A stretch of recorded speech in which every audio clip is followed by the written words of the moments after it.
Remember the day you were able to drive on your own, the feeling of freedom, the world suddenly getting bigger without any boundaries, or the day you drove down a beautiful road, navigating the turns, the car answering gently, discovering the landscape like a living painting, the emotions you felt with your favorite song playing.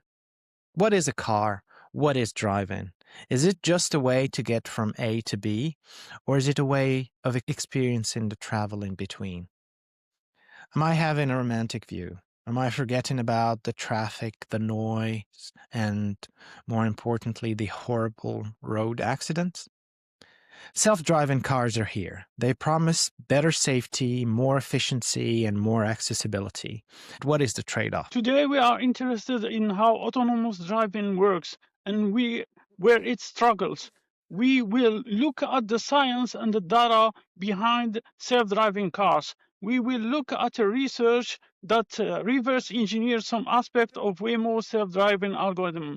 We will also talk about Waymo self-driving data, about the business of self-driving cars. If you're interested in AI, machine learning, or self-driving cars, do not worry. We will build this from the ground up. Welcome to the AI Brothers podcast. We are two brothers who have been discussing technology since we were kids and have now decided to include you in these conversations. We will cut through the noise to bring you data and research on the latest developments on AI. We are not interested in hype. We bring you the signal to keep you on top of this technological and industrial revolution. Because AI will permeate everything and be everywhere, initially as a layer on top of existing systems, and then becoming itself the operating system.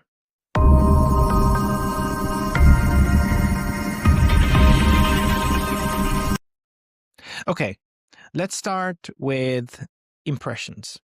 Okay, when you first go to San Francisco and see a Waymo taxi, it is impressive. You have this beautiful car, beautiful Jaguar, with all its sensor placed over it, and you just see it self-driving. It's very impressive. And then you start digging into it and start looking into the data, and then you see these charts where Waymo in a few years surpassed Lyft in terms of number of booked ride, and now represent 25% of the taxi ride booked in San Francisco. So you see this data, you automatically ask, what is going on? So let's start with the basics and ask, when you're seeing a self-driving car, what is going on? What is happening? Let's begin with the simplest truth. A self-driving car does not understand driving. It does not know what a road is. It does not know what danger means. Instead, it takes inputs and produces outputs. Inputs are the things like camera, images, speed, distance to nearby vehicles, and motion over time.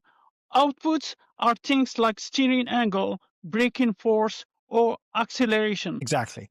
So a self-driving car is more like a calculator than a human driver. So that this is the first important distinction. And the way it works is that there is this continuous loop of see, think, act. So it starts with the see part, which is the perception. The car isn't just looking through a camera, it's building a 3D model of the world. So a lot of these cars are using what's called a LiDAR, which is a light detection and ranging system. So it is a remote sensing method that uses pulse laser to measure distance. So you have LiDARs on the roofs, and it fires millions of pulses and to measure exact distances on every curb to define exactly where the objects are. And this LiDAR system is fused with a radar to measure the speed and cameras to read the traffic light. So just listen to it. It seems like a lot of information relative to what we can do as human driver with just our eyes, but you need to put it in the context that our eyes are connected to our brain, which is incredible at context. So we don't need these absolute measurement.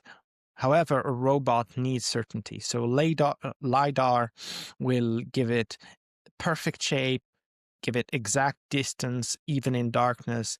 Radar will be able to see through the fog, measure velocity. Cameras will define color. So we'll get all this precise information for the next step. Once we define perception, we move to the thinking phase, specifically prediction. This is arguably the hardest part of autonomy. The car has to look at the cyclist and calculate what will happen next. If it doesn't just see where they are, it generates probability curves for where they will be in 3 seconds. From these probability curves, it needs to make a decision. It generates dozens of potential paths for itself. One path breaks, one changes lane, one nudges over slightly. It scores every single path based on cost function. Safety is the highest priority, then passenger comfort, then efficiency. It picks the lowest cost path that doesn't hit the cyclist, but also doesn't spill your coffee. Finally, it acts.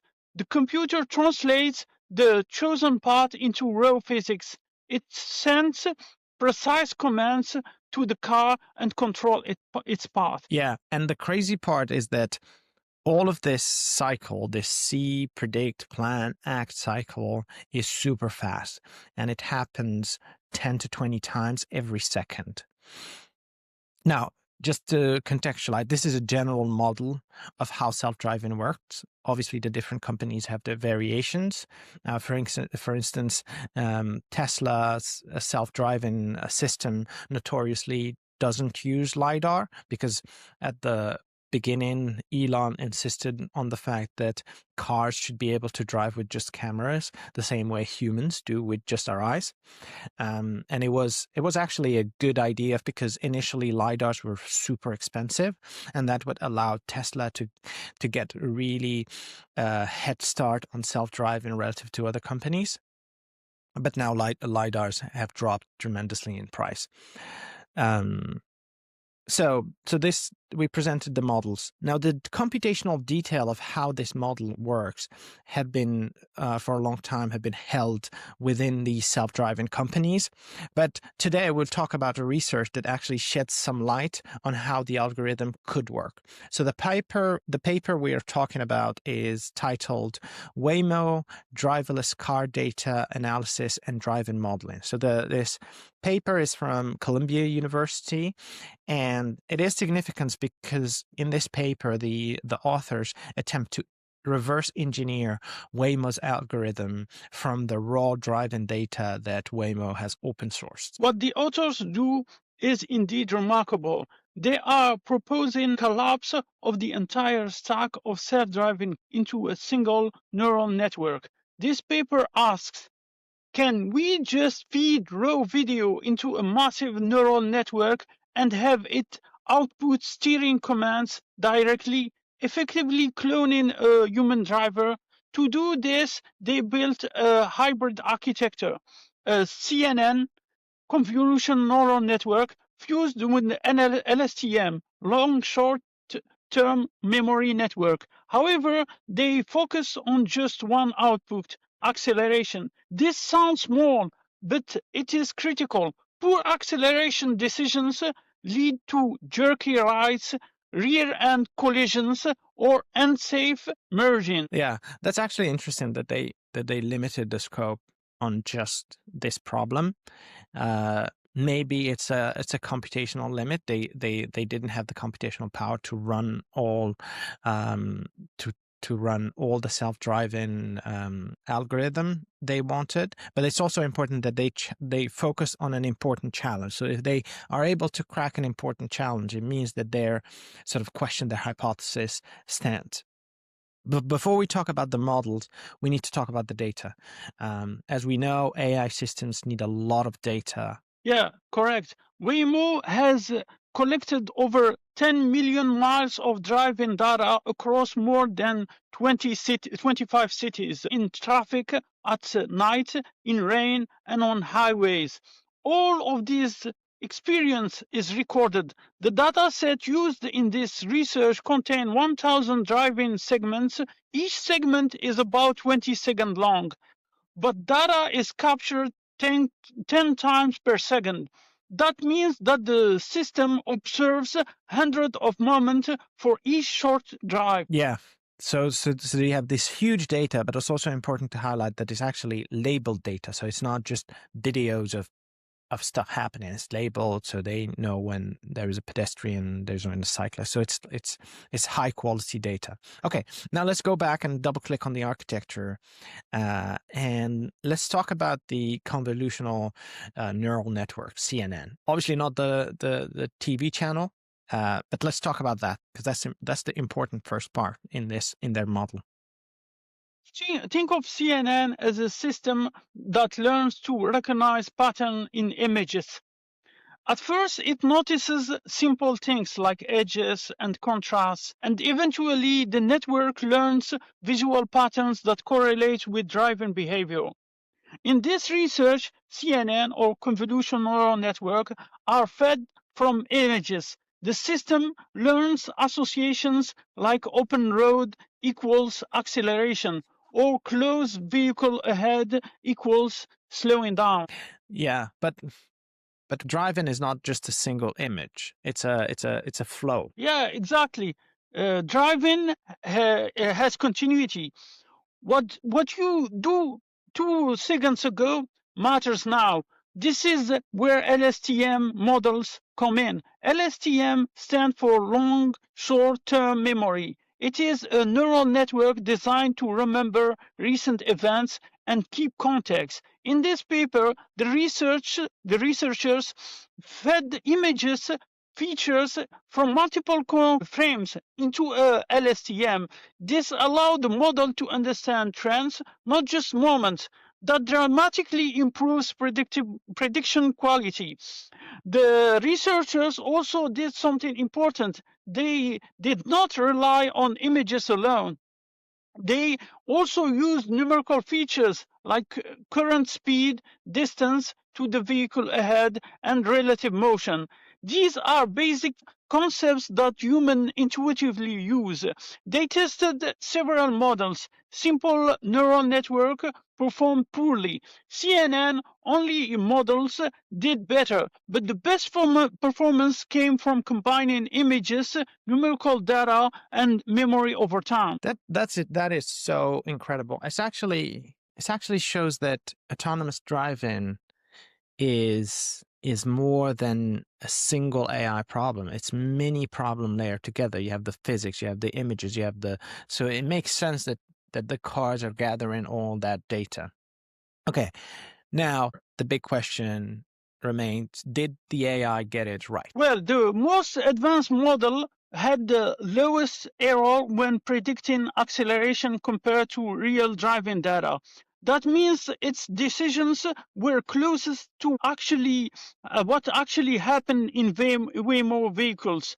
But accuracy here means statistical closeness, not perfect safety. The author openly state that future work should improve ground truth accuracy and add a lot more features. Okay, so I think here is a good segue to talk about safety.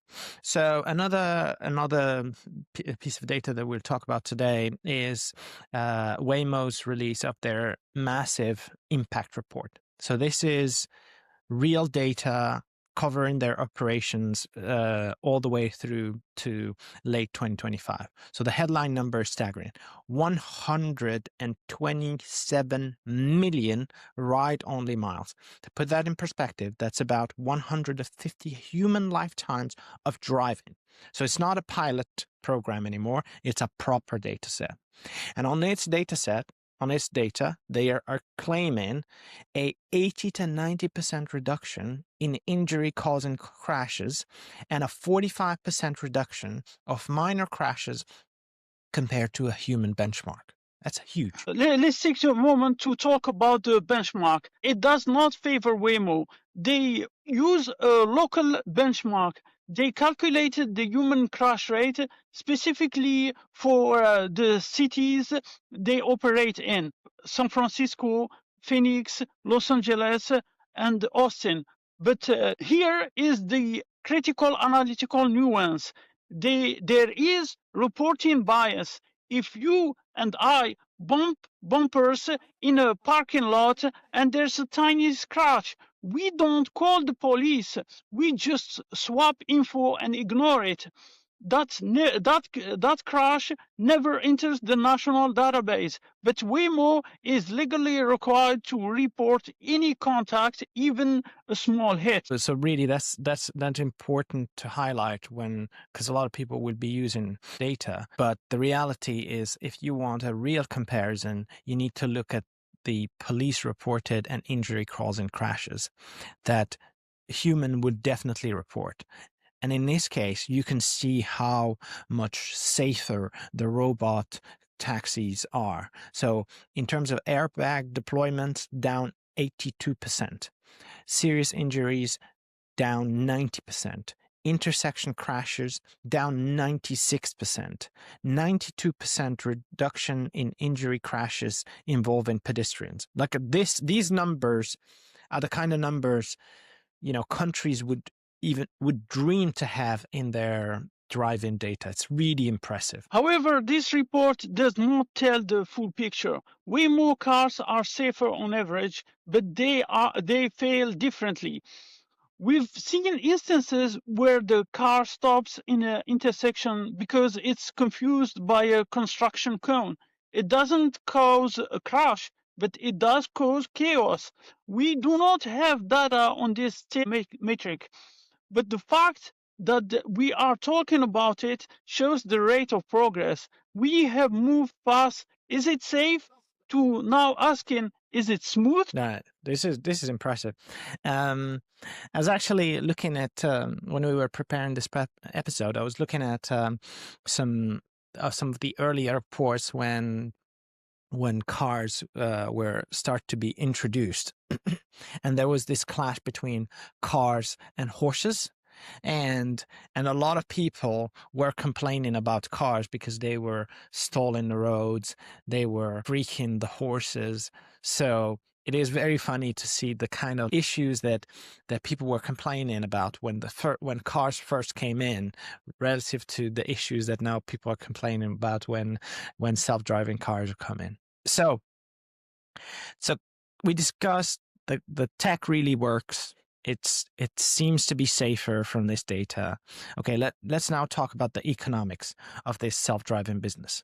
There's been a lot of deals, a lot of movement. This is really something important. So just to give a few examples, Waymo just raised $5.6 billion. Clearly, they have big plans. Uber now invested in Wave, which is a London-based company that develops self-driving technology. It's planning to introduce cars in Britain, so the legislation is already being put in place. Uber also made deals with Waymo to expand to other cities, and this is important. We'll talk about it. And finally, the big news is the arrival of Tesla's cyber taxi. So a lot of is happening. Let's talk about the economics of this self-driving business. For 10 years, self-driving car was a cash incinerator. But in 2025, we are seeing the unit economics finally cross the Uber line. The cost to operate a human-driven Uber is roughly $1.5 to $2 per mile, paying the driver, gas, insurance, etc. For a long time, robo-taxis costed $5 per mile or more because the hardware was very expensive. But this has changed. It's cheaper. Compute is also more available. GPU cost is slowly decreasing. Secondly, utilization. This is the killer variable. A human Uber driver works maybe 8 hours a day. A robo taxi can drive 20 hours per day.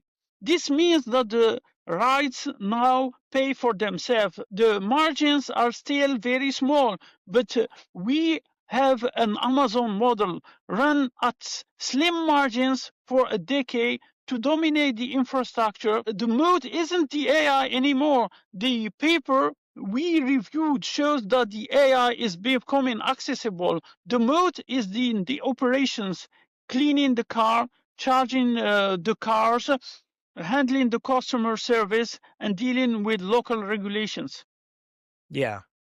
And this is sort of this last point is the reason why I think we saw that Uber Waymo deal, is that Uber has so much experience getting the rides, dealing with the local regulation, having all that logistical experience, and then Waymo would come with the technology. So that makes a lot of sense. So here we are. So the technology is real, the business model holds, and the deployment is on its way.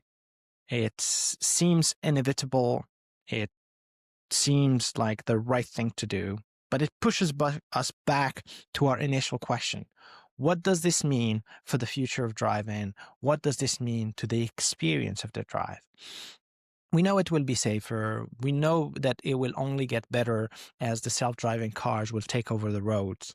And at some point, humans will stop being drivers in the road. At some point, we will leave probably driving to a pleasure exercise, and maybe there's a business to create roads, beautiful roads for just the driving experience. That seems like the path in the future. But it poses to me, it really poses a different question. It poses the question of what's the place of technology, and what is technology doing to create meaning, to create beauty. It's not just about optimization. It's not about gains of efficiency. It's about being cultural architects. When you think of the Renaissance was the coming together of technology and art. When Da Vinci refined and developed perspective, he didn't use it just to measure things. He used it to create new art, to create new culture, new meaning.